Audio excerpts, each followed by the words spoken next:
Outlook. I'm Anthony Valeri, Director of Investment Management in Wealth and Fiduciary Services. With me is Robert Spendlove, our Economic and Public Policy Officer. Today, we will go over our thoughts on the economy and financial markets for 2022.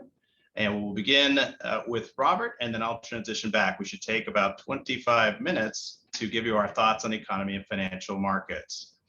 Thanks for joining. Robert, I'll turn it over to you. Thanks so much, Anthony. It's great to be with you today. So I just want to give a little bit of overview of what we're seeing right now with the economy and kind of general what the Fed is really looking at. That's the big question. What is the Fed thinking? What are individuals thinking? So if we just look at the broad economy, probably our broadest measure of the economy is gross domestic product, which you see here. And what kind of the takeaway from this slide is the economy is doing really well. If you look back before the recession, before the pandemic hit, our gross domestic product was at $21.7 trillion. And then you see that big drop where GDP lost 30% in one quarter. But then surprisingly to many, GDP came back very quickly. You can actually see that V-shaped recovery in GDP. And now we're back above where we were pre-recession at $23.2 trillion. So that the economy is growing well, the economy is doing well. However, we go to the next slide, Anthony. So try telling that to consumers. There's this disconnect going on. Consumer confidence, even with the strong economy, is way down. This is a measure that the University of Michigan has been putting together for decades. It's kind of the gold standard of consumer sentiment. And what you see is, if you kind of jump back, look at the beginning of 2020, we had very high consumer sentiment, right around 100 on their measure. And we saw that big shock going into the pandemic. But then kind of a year ago, last year in 2021, as the economy was reopening, as businesses were reopening, people were coming back out, you saw that consumer sentiment starting to go up again. People were feeling good, but then we got hit again. It's been kind of a combination of COVID coming back. We've had two variants. Right now, we're in the middle of a wave in our society, and so you've seen that consumer confidence really dropping, and you see that in a number of different measures. So one of the big reasons for that, though, next slide, is what we're seeing in the job market. So there, if you kind of think about the Fed has what's called a dual mandate. They are mandated to focus on two things. They actually don't focus on GDP. They don't focus on the markets. They focus on full employment and low and stable inflation. They call that price stability. So that's the dual mandate of the Fed: employment and inflation. So if we look at our employment picture, we had kind of a miss. We had lower growth than we expected last month. However, on the other side, the unemployment rate has been dropping very dramatically. In fact, last month, the unemployment rate dropped more than we had expected, from 4.2% down to 3.9%. So normally it's good to see the unemployment rate dropping. However, if you look at that shaded part, that's what represents full employment. We're now below the full employment level. Excuse me. And so what we're seeing now is signs of a labor shortage. And we're seeing that all over the economy, that we just don't have enough jobs, we don't have enough people applying for jobs to keep up with demand. Next slide. So one of the results of this, if you just kind of think about your Econ 101, if we've got high demand for workers and a low supply of workers, it's pushing those wages up. And so while this is a great thing at the individual level, it's great that we're seeing, especially low paid workers, seeing strong pay increases. It is creating real pressure. Excuse me, it's creating real pressure on employers. Now, this number is 4.7%. I want to give you a little bit of insight into what's happening beneath underneath this data. If we look at the month-to-month wage growth, it was 0.6% last month. So on an annualized basis, that wage growth is about 7%, 7.2%. Next slide. Which also coincides very tightly with what we're seeing on inflation. Again, so the Fed's dual mandate, right, is employment and inflation. Here's our inflation side. The Fed's preferred level is that red line across the middle. The Fed's aiming for inflation around 2 to 2.5%, and that's been their goal for a long time. But what has happened to our inflation, you can really see that start to take off in early 2021, where we started to see those signs of inflation. We started to really see it surging up. Now, we haven't seen that inflation peak yet. In fact, in the latest data, so the previous month, the inflation was at 6.8%. In our latest read, it was at 7%. So we're seeing these inflationary pressures throughout the economy. The Fed had a theory early on. They said this inflation is transitory or temporary. But what we're seeing now is that inflation is proving to be much more widespread and also much more persistent. So then the next question is, what do we think will happen in the future? If you look at things like the producer price index, it is also showing more inflationary pressure, at least in the next few months. So what's the Fed's role been in this? So if you kind of go back to that dual mandate, that dual mandate again, the Fed was essentially focused on employment, and that employment has been lower than they would like it to be. So the Fed has been buying bonds on the open market. They've essentially been increasing their balance sheet, which is what we're looking at here. The Fed's balance sheet went from $4 trillion, around $4 trillion before the pandemic, to almost $9 trillion now. And then if you look at those kind of stair steps on the right, the Fed has been buying an additional $120 billion of assets per month, really until last month. So the Fed, part of the Fed's pivot, kind of the first part is with this balance sheet. Jerome Powell has said, because that inflation has been more persistent, because it's been surprising to them, they're going to be phasing out these bond purchases, tapering off this increase in their balance sheet. Next slide. So the next step after the Fed tapers off their bond buying is the Fed is going to start raising interest rates. Now, the Fed really only directly controls the federal funds rate, which is what we're looking at here. Now, the really interesting thing about this chart is, so what I'm showing is the last 4 Fed meetings where they announced interest rate changes. So you see March, June, September, and December. And then if you look at the 2022 graph, you see that in March and June of last year, the Fed, saw that inflation, but they thought it was temporary. So they said, we're going to keep the federal funds rate at 0 throughout all of 2022. By September, they started to acknowledge the inflationary pressure that we're all seeing. And they said, okay, we're going to raise rates one time in 2022. Well, by December, that's where the Fed really announced their pivot. And by December, and the official kind of message from the Fed right now is now they're planning on raising rates 3 times in the next year. Now, if you look at kind of market expectations, there's a high probability that the Fed may have to raise rates even more than 3 times over the next year. And it all depends on that inflation. If we continue to see that inflation going up or staying high, the Fed will have to be more aggressive with their interest rate policy. So kind of putting it all together. So what I did was I color coded these.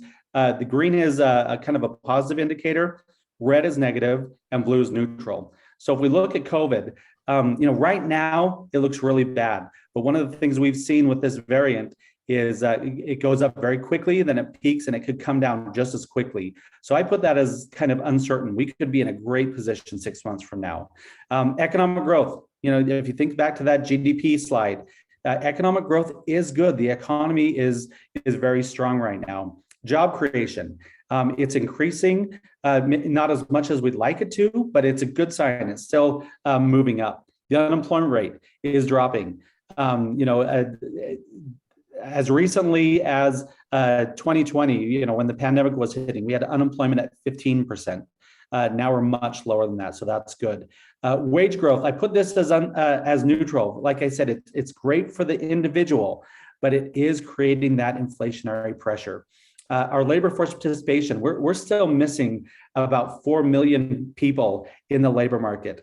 And for us to really recover our employment, we've got to get that labor force participation back up. Consumer confidence is down, and we haven't seen it bottom yet. So that will be a negative drag on our overall economy. Inflation, like I said, as long as that inflation continues to go up, that's going to be a struggle and is going to, make more uncertainty in the economy. Housing prices, we have seen some early signs that house prices may have peaked, but they're still extremely high around the country. And then interest rates, I put that as neutral. Now, the problem is the Fed raising interest rates will slow the economy. But it's the right thing to do. I wish they would have done it sooner, but they're now doing it, and it is the right move for the Fed. Thanks so much, Anthony.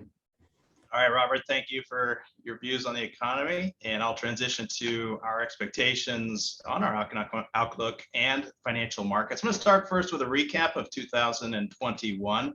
A really good year for investors. Here's a variety of asset classes and their total return for 2021. REITs, due to a strong fourth quarter, outperformed. I've highlighted in yellow the major U.S. stock benchmarks, the S&P 500, the NASDAQ, and the Dow Jones Industrials. You can see they're on the left-hand side of the chart, which shows just how strong their performance was, and they obviously led performance across a variety of asset classes. In fact, large cap stocks really dominated, and the 3-year total return relative to other areas of the stock market, like mid cap and small cap company stocks, is the largest since the late 90s. So it was a year in which diversification didn't help investors as much as it can, but that doesn't mean you should chase that performance. We've seen a reversal so far in 2022, but still, all in all, a good year for investors.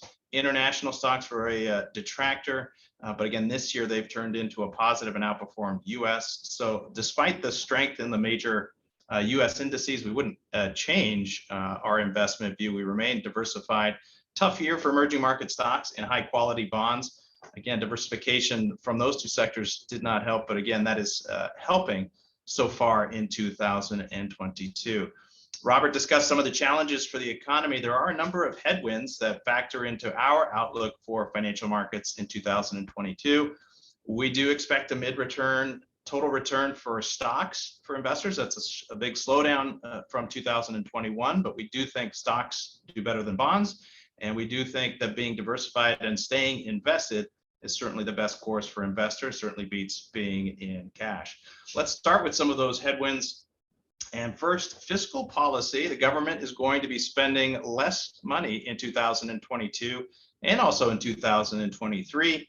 Some of the big stimulus from COVID is now in the rearview mirror. It provided important support for the economy and financial markets. And the economy, we still expect to grow above trend in 2022, about 4.5%, which should support further gains in financial markets and equities, even though that spending is coming down. And you can see spending relative to the size of the economy, even with the potential passage of infrastructure legislation and a scaled down Build Back Better plan, is going to be a lot less in terms of spending relative to the economy than in 2020 and 2021. Now, I think fiscal policy is a secondary factor for investor, but it's still one we consider in expecting lower returns in 2022. So modest headwind there.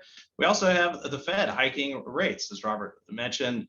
It's all is not lost, however. When the Fed hikes rates, it's not the signal to abandon a diversified investment plan. In fact, when the Fed has hiked rate, if we look back at the last 7 times they embarked on a rate hike campaign, the performance from stocks 6 months after and even throughout the period was on average positive. You can see the performance at the bottom of this table after 6 months, up 8.1%. I do want to call attention to the final 4 rows. That's from the 1990s on. I think that's more representative of how monetary policy was run and will be run in today's world. And you can see 3 months after, in those 4 episodes, they were all negative. So it's certainly to be expected to have some volatility around Fed rate hikes. Again, however, the longer term stocks generally manage to get through those rate hikes and revert back to their fundamentals and see additional gains. We've talked about inflation earlier on the economic side. It's still a factor in financial markets, but again, stocks are still your best hedge against inflation.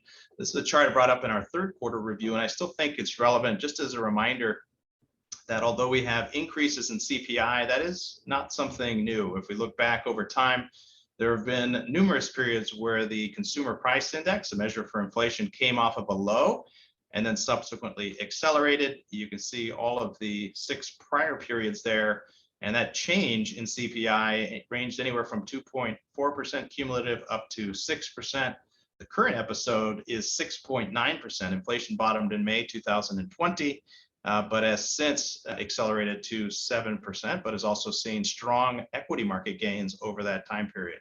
The average return, 8.9% annualized, with only one of those showing negative returns. Even if we go back to the 70s, stocks, tough period for stocks, but they still provided the best returns among asset classes in investment markets. So it still pays to be invested in stocks. They'll be managed to get through inflation. And in the current environment have been able to pass, most companies have been able to pass those price increases all along.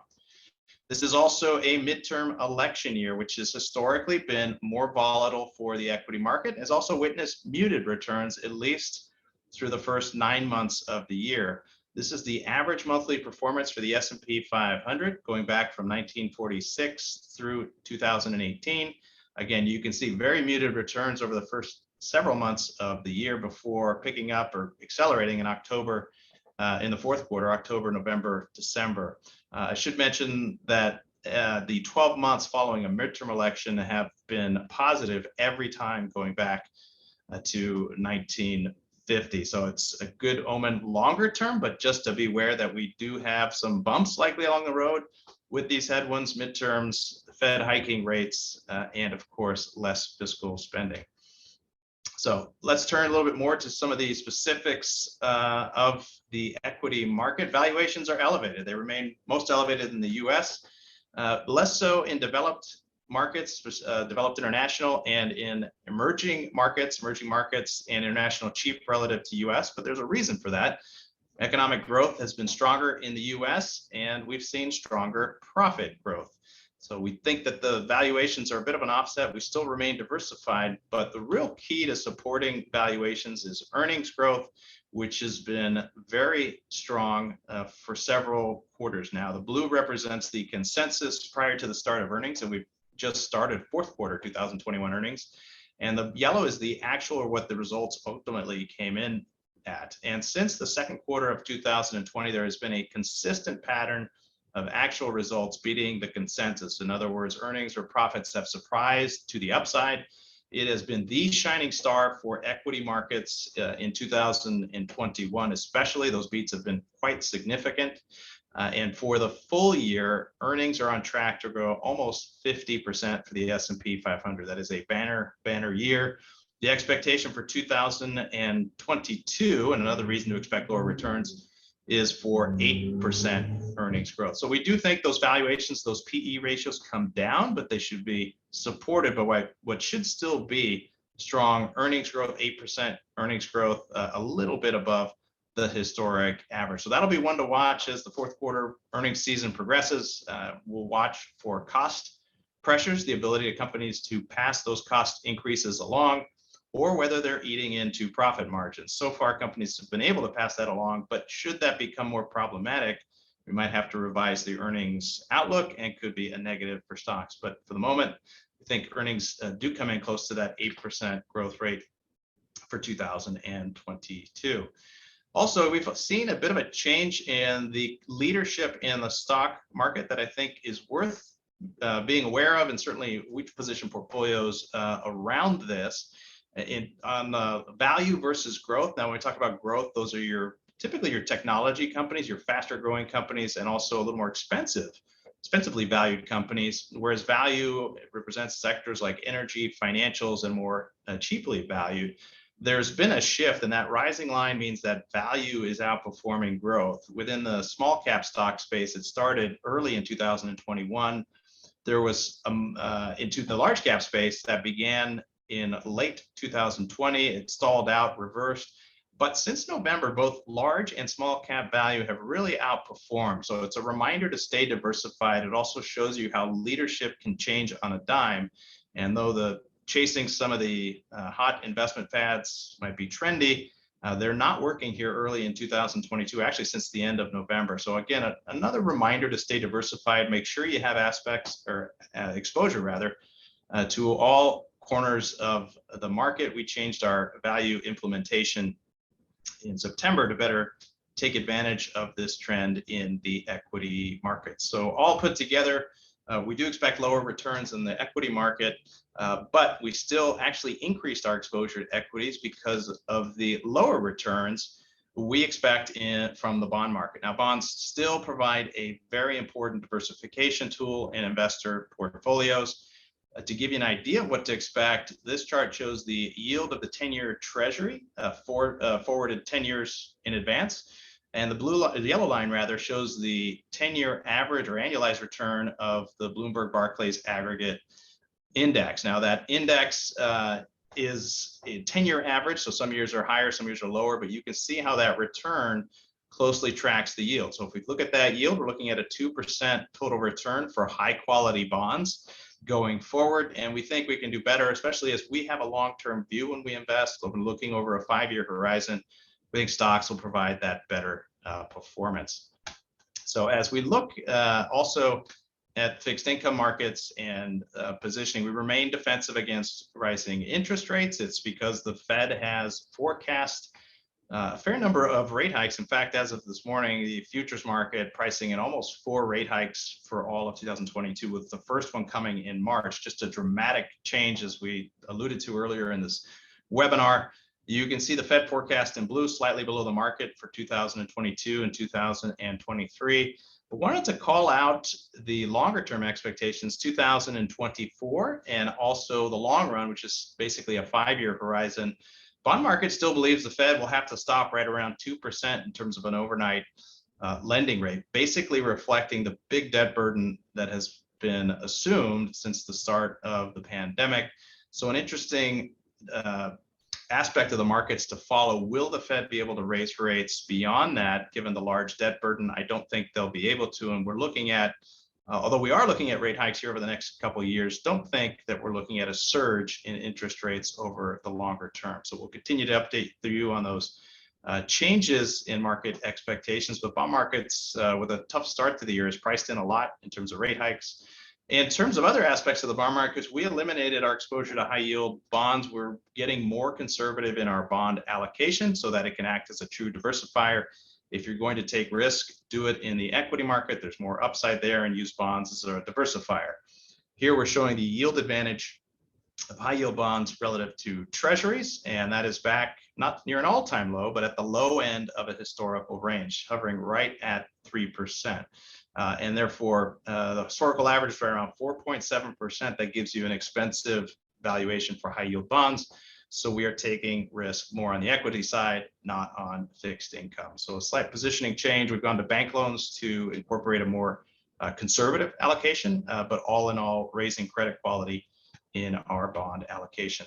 Would like to conclude with two just pragmatic reminders about investing. One, a reminder that volatility is normal, and that going back to 1980, 70% of the time you will see positive total returns on the equity market, but almost all of those years has an intra-year peak to trough decline. In 2021, it was fairly minor, down just 5% peak to trough, and that happened in September, despite the big gain.